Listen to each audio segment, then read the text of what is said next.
हाँ जी, good morning students. I hope ਤੁਹਾਨੂੰ ਐਵਰੇਜ ਤੇ ਇੰਸਟੈਂਟੇਨੀਅਸ ਰੇਟ ਆਫ ਰਿਐਕਸ਼ਨ ਸਮਝ ਆ ਗਿਆ ਹੋਣਾ। ਹੁਣ ਨੈਕਸਟ ਜਿਹੜਾ ਟੌਪਿਕ ਅੱਜ ਅਸੀਂ ਡਿਸਕਸ ਕਰਨਾ ਹੈ that is expressing rate of reaction in terms of different reactants and products ਕਿ ਅਸੀਂ rate of reaction ਨੂੰ express ਕਰਨਾ ਹੈ in terms of different reactants and products। ਹੁਣ ਇਹਦਾ ਮਤਲਬ ਕੀ ਹੈ ਬੇਸਿਕਲੀ, ਹੁਣ rate of reaction ਅਸੀਂ ਦੇਖਿਆ ਸੀ ਪਿਛਲੇ ਲੈਕਚਰਸ ਦੇ ਵਿੱਚ ਕਿ rate of reaction ਅਸੀਂ express ਕਰ ਸਕਦੇ ਹਾਂ either in terms of the increase in the concentration of the products or either in terms of the decrease in the concentration of the reactants, right? ਹੁਣ basically ਜੇਕਰ ਆਪਾਂ ਗੱਲ ਕਰੀਏ ਤਾਂ ਨੋਰਮਲੀ ਸਪੋਜ਼ ਆਪਣੇ ਕੋਲ ਇੱਕ ਰਿਐਕਸ਼ਨ ਹੈ, ਫॉर एग्जांपल एग्जांपल मैं पहले भी ਲਈ ਹੋਈ ਹੈ PCl5 जब ਡੀਕੰਪੋਜ਼ ਹੁੰਦਾ ਹੈ ਇਹ ਸਾਨੂੰ ਦਿੰਦਾ ਹੈ PCl3 plus Cl2। ਹੁਣ ਇਸ ਕੇਸ ਦੇ ਵਿੱਚ ਜੇਕਰ ਆਪਾਂ ਦੇਖਦੇ ਹਾਂ ਤਾਂ we have 1 mole of the reactant, ਸਾਡਾ ਜਿਹੜਾ ਰਿਐਕਟੈਂਟ ਹੈ PCl5 ਉਹਦਾ ਵੀ 1 ਮੋਲ ਹੈ। ਰਾਈਟ हैंड साइड ਤੇ ਜਿਹੜੇ ਸਾਡੇ ਪ੍ਰੋਡਕਟਸ ਹੈ ਉਹਨਾਂ ਦਾ ਵੀ ਇੱਕ ਮੋਲ ਹੀ ਹੈ, ਰਾਈਟ। ਮਤਲਬ ਕਿ ਇੱਥੇ ਸਟੋਸ਼ੀਓਮੈਟ੍ਰਿਕ ਕੋਐਫੀਸ਼ੀਐਂਟ ਕੀ ਹੈ, ਇੱਥੇ ਵੀ 1 ਹੈ, ਇੱਥੇ ਵੀ 1 ਹੈ, ਇੱਥੇ ਵੀ 1 ਹੈ। ਹੁਣ ਇਸ ਕੇਸ ਦੇ ਵਿੱਚ ਜੇਕਰ ਆਪਾਂ ਰੇਟ ਆਫ ਰਿਐਕਸ਼ਨ ਜਿਹੜਾ ਐਕਸਪ੍ਰੈਸ ਕਰਨਾ ਹੋਏ ਤਾਂ ਰੇਟ ਆਫ ਰਿਐਕਸ਼ਨ ਕੀ ਹੋਏਗਾ, rate of reaction will be equal to either decrease in the concentration of PCl5 that is minus d PCl5 by dt मतलब decrease in the concentration of PCl5 at time, और ਆਪਾਂ किस तरह express कर सकते हैं increase in the concentration of PCl3 with time और increase in the concentration of Cl2 with time, right? ਹੁਣ ਇਸ ਕੇਸ ਦੇ ਵਿੱਚ ਆਪਣੇ ਕੋਲ ਸਟੋਸ਼ੀਓਮੈਟ੍ਰਿਕ ਕੋਐਫੀਸ਼ੀਐਂਟ ਕਿੰਨੇ ਸੀ, ਦੋਨੋਂ ਸਾਈਡਸ ਤੇ ਸੇਮ ਸੀ 1 1 1, ਤੇ ਸਿੰਪਲੀ ਆਪਾਂ ਰੇਟ ਆਫ ਰਿਐਕਸ਼ਨ ਜਿਹੜਾ ਡਿਕਰੀਜ਼ ਜਾਂ ਇਨਕਰੀਜ਼ ਨੋਰਮਲ ਜਿਸ ਤਰ੍ਹਾਂ ਆਪਾਂ ਰੇਟ ਆਫ ਰਿਐਕਸ਼ਨ ਲਿਖਦੇ ਹਾਂ ਉਸ ਤਰ੍ਹਾਂ ਅਸੀਂ ਲਿਖਦੇ। ਬਟ ਦੀ ਪ੍ਰੋਬਲਮ ਅਰਾਈਜ਼ਸ, ਪ੍ਰੋਬਲਮ ਕਿੱਥੇ ਆਉਂਦੀ ਹੈ ਜਦ ਸਾਡੇ ਕੋਲ ਇੱਕ ਬੈਲੈਂਸਡ ਇਕੁਏਸ਼ਨ ਦੇ ਵਿੱਚ ਸਟੋਸ਼ੀਓਮੈਟ੍ਰਿਕ ਕੋਐਫੀਸ਼ੀਐਂਟ ਜਿਹੜੇ ਹੈ ਉਹ ਅਲੱਗ-ਅਲੱਗ ਹੋਣ। ਫॉर एग्जाम्पल ਦੇ ਤੌਰ ਤੇ ਆਪਾਂ ਰਿਐਕਸ਼ਨ ਕੰਸੀਡਰ ਕਰਦੇ ਹਾਂ 2N2O5 gives 4NO2 plus O2। ਹੁਣ ਇਸ ਕੇਸ ਦੇ ਵਿੱਚ ਜੇਕਰ ਆਪਾਂ ਦੇਖਦੇ ਹਾਂ 2 moles of N2O5, ਠੀਕ ਹੈ, 2 moles of N2O5 ਨਾਈਟ੍ਰੋਜਨ ਪੈਂਟਾਆਕਸਾਈਡ, ਇਹ ਡੀਕੰਪੋਜ਼ ਹੋ ਰਿਹਾ ਹੈ to give us nitrogen dioxide and oxygen, 4 moles of nitrogen dioxide and 1 mole of oxygen. ਇਹਦਾ ਮਤਲਬ ਦੋਨਾਂ ਸਾਈਡਸ ਤੇ ਸਟੋਸ਼ੀਓਮੈਟ੍ਰਿਕ ਕੋਐਫੀਸ਼ੀਐਂਟ ਜਿਹੜੇ ਆ ਉਹ ਅਲੱਗ-ਅਲੱਗ ਹੈ। ਹੁਣ ਇਸ ਕੇਸ ਦੇ ਵਿੱਚ ਅਸੀਂ ਰੇਟ ਆਫ ਰਿਐਕਸ਼ਨ ਸਿੰਪਲੀ ਇਸ ਤਰ੍ਹਾਂ ਨਹੀਂ ਲਿਖ ਸਕਦੇ। In this case rate of reaction ਆਪਾਂ ਕਿਸ ਤਰ੍ਹਾਂ ਲਿਖਾਂਗੇ, rate of reaction is equal to decrease in the concentration of N2O5 होएगा ना, बट ਇਹਦੇ ਨਾਲ ਜਿਹੜਾ ਸਟੋਸ਼ੀਓਮੈਟ੍ਰਿਕ ਕੋਐਫੀਸ਼ੀਐਂਟ ਲੱਗਾ ਹੈ ਅਸੀਂ ਡਿਨੋਮੀਨੇਟਰ ਦੇ ਵਿੱਚ ਲੈ ਆਉਣਾ ਹੈ, so it will become -1/2 decrease in concentration of N2O5 with time। और ਜੇ ਪ੍ਰੋਡਕਟਸ ਤੇ ਆਪਾਂ ਟਰਮਸ ਦੇ ਵਿੱਚ ਲਿਖਣਾ ਹੋਏ then it will be +1/4 increase in the concentration of NO2 with time, और in terms of again oxygen plus ਇਹਦਾ ਕੋਈ ਨਹੀਂ ਹੈ 1 mole ਹੀ ਹੈ means 1/1, so it will be simply DO2 by dt। ਮੈਨੇ ਜਿੰਨਾ ਬੈਲੈਂਸਡ ਇਕੁਏਸ਼ਨਸ ਦੇ ਵਿੱਚ ਸਾਡੇ ਕੋਲ ਇਨ ਸਟੋਸ਼ੀਓਮੈਟ੍ਰਿਕ ਕੋਐਫੀਸ਼ੀਐਂਟ ਜਿਹੜੇ ਹੈ ਉਹ ਦੋਨੋਂ ਸਾਈਡਸ ਤੇ ਅਲੱਗ-ਅਲੱਗ ਹੋਣਗੇ। ਇਨ ਦੈਟ ਕੇਸ ਅਸੀਂ ਸਟੋਸ਼ੀਓਮੈਟ੍ਰਿਕ ਕੋਐਫੀਸ਼ੀਐਂਟ ਜਿਹੜੇ ਡਿਨੋਮੀਨੇਟਰ ਦੇ ਵਿੱਚ ਲੈ ਆਉਣੇ ਆ and we will express the rate of the reaction. I'll take one more example. Suppose we have N2 plus 3H2, it gives 2NH3, ठीक है। पहले आप कंसिडर कीती थी second and this will be third। So this is the ammonia, formation of ammonia, N2 plus 3H2 it gives 2NH3।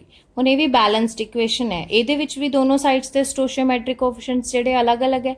So in this case again rate of reaction will be minus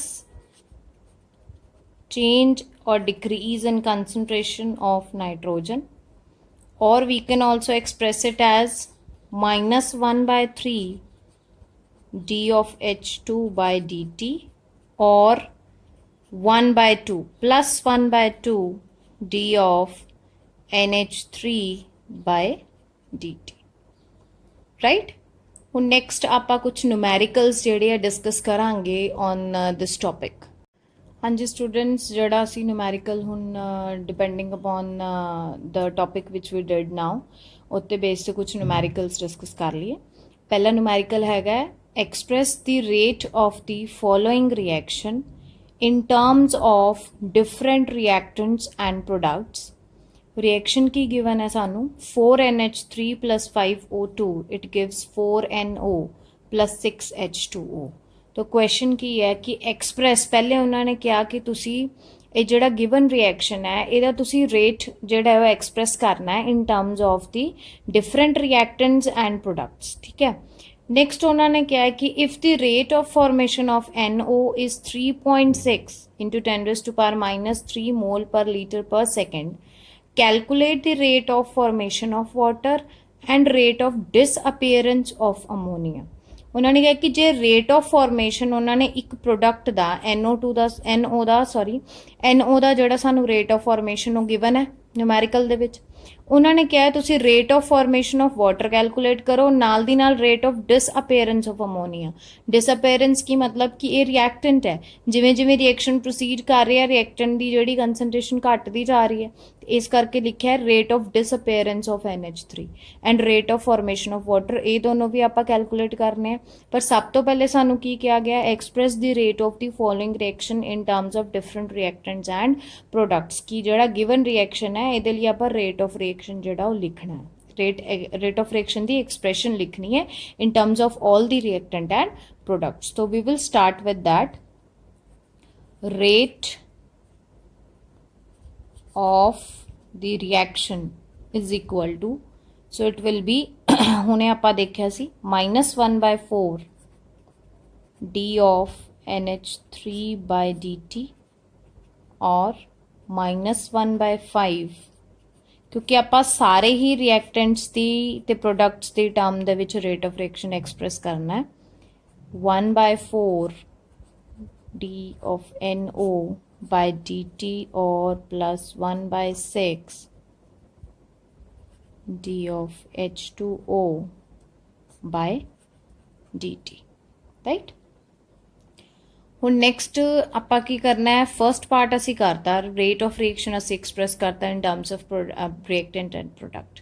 next Ki calculate ਕਰਨਾ ਹੈ, rate of formation of NO is given. ਇਹਦਾ ਮਤਲਬ ਸਾਨੂੰ ਆ ਜਿਹੜੀ ਚੀਜ਼ ਹੈ this is given, this much is given d of NO by dt। ਆ ਚੀਜ਼ ਜਿਹੜੀ ਹੈ ਸਾਨੂੰ ਗਿਵਨ ਹੈ, ਇਹਦੀ ਕਿੰਨੀ ਵੈਲਿਊ ਗਿਵਨ ਹੈ d of NO by dt it is given as 3.6 into 10 raised to power minus 3 mole per liter per second, ठीक है। this thing is given to us। ਆਪਾਂ ਪਹਿਲੇ ਕੀ ਕੈਲਕੂਲੇਟ ਕਰਨਾ ਹੈ, rate of formation of water. ਹੁਣ ਜਿਹੜਾ ਤੁਸੀਂ ਇੱਥੇ ਰੇਟ ਐਕਸਪ੍ਰੈਸ਼ਨ ਲਿਖਿਆ ਇਹਦੇ ਵਿੱਚ ਸਾਰੇ ਇੱਕ ਦੂਸਰੇ ਦੇ ਇਕੁਅਲ ਨੇ, ਠੀਕ ਹੈ। ਹੁਣ ਆਪਾਂ ਨੂੰ ਕਿਹਦੀ ਵੈਲਿਊ ਗਿਵਨ ਹੈ, ਇਹਦੀ ਵੈਲਿਊ ਗਿਵਨ ਹੈ।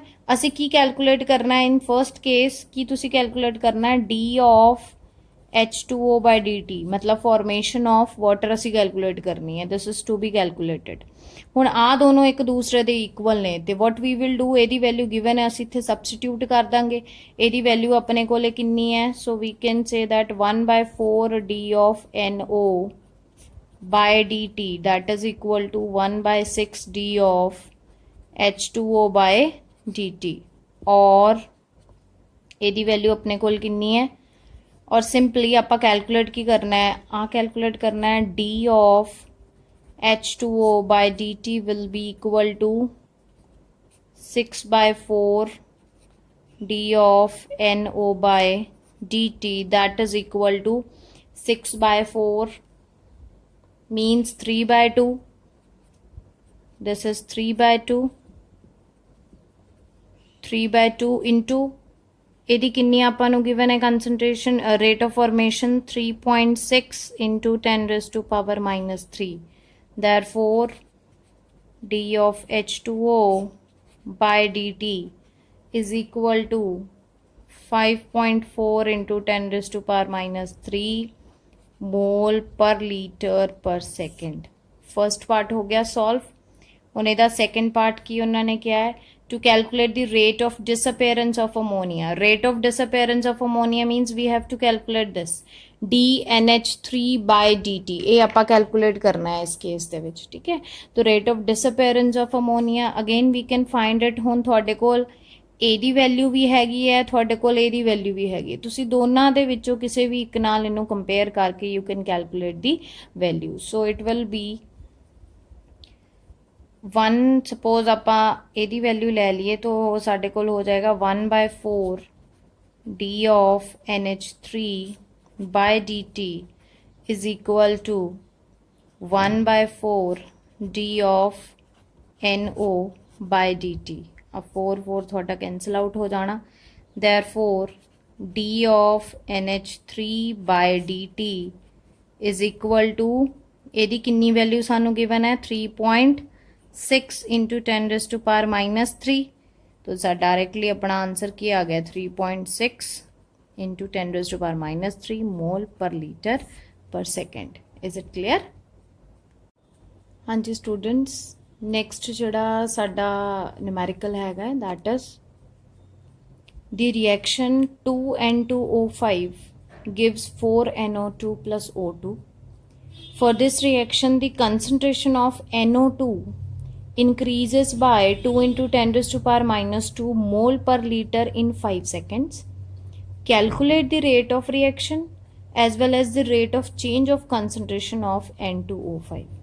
ਹੁਣ ਇਹਦੇ 'ਚ ਸਾਨੂੰ ਕੀ ਗਿਵਨ ਹੈ, ਉਹਨਾਂ ਨੇ ਕਿਹਾ ਕਿ ਇਸ ਰਿਐਕਸ਼ਨ ਦੇ ਲਈ ਜਿਹੜੀ concentration product one of the product that is NO2 ਇਹਦੀ ਕੰਸਨਟ੍ਰੇਸ਼ਨ ਇਨਕਰੀਜ਼ ਹੋ ਰਹੀ ਹੈ by 2 into 10 raised to power minus 2 mole per litre in 5 seconds। 5 seconds ਦੇ ਵਿੱਚ ਉਹਦੀ ਕੰਸਨਟ੍ਰੇਸ਼ਨ ਇੰਨੀ ਚੇਂਜ ਹੋ ਰਹੀ ਹੈ। ਅਸੀਂ ਕੀ ਕੈਲਕੂਲੇਟ ਕਰਨਾ ਹੈ rate of the reaction and rate of change of the concentration of N2O5। तो जब भी आप ये न्यूमेरिकल सॉल्व इस तरह के करने होंगे सब तो पहले असी रेट ऑफ रिएक्शन ही लिख लेने होंगे।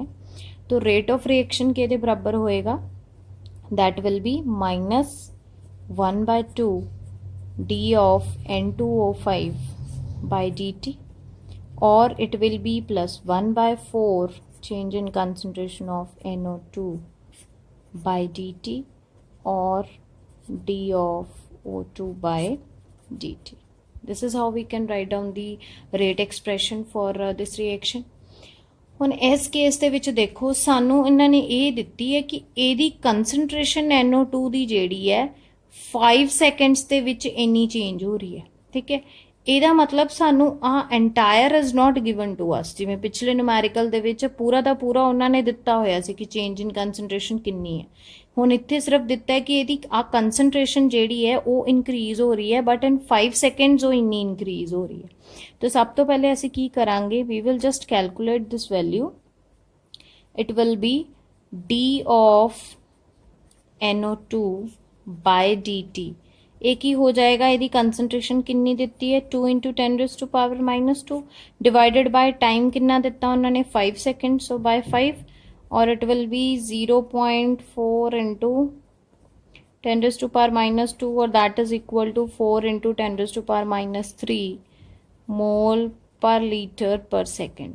तो हुण असी ਇਹਦੀ ਕੰਸਨਟ੍ਰੇਸ਼ਨ ਸਾਨੂੰ ਇੱਕ ਪੂਰੇ ਟਰਮ ਦੀ ਜਿਹੜੀ ਹੈ ਪਤਾ ਲੱਗ ਗਈ ਹੈ। Now I think we can calculate easily both the parts of the question.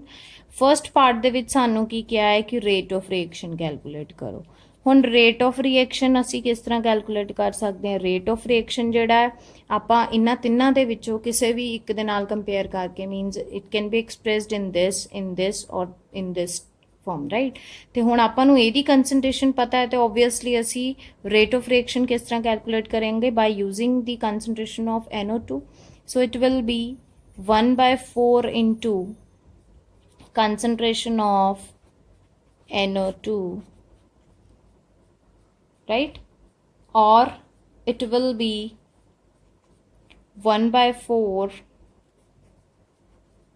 into कितनी है यदि total change in concentration 4 into 10 raised to power minus 3 this will get cancelled so it will be 10 raised to power minus 3 mole per litre per second.